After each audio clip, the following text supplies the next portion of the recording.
This new S5, though, is more overt. Its aggressively furrowed hood pulled down over its squat shield grille.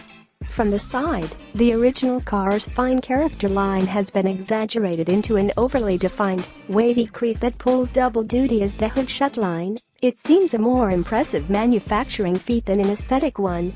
In back, Audi makes a big deal of its 3D LED taillights, which look to be victims of a kick to the rump. In short, it comes across as a study after a masterpiece, bereft of fresh ideas.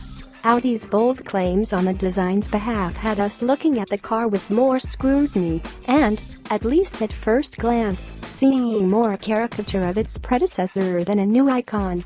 This design may yet grow on us, but it certainly doesn't create the slack-jawed reaction the first one did.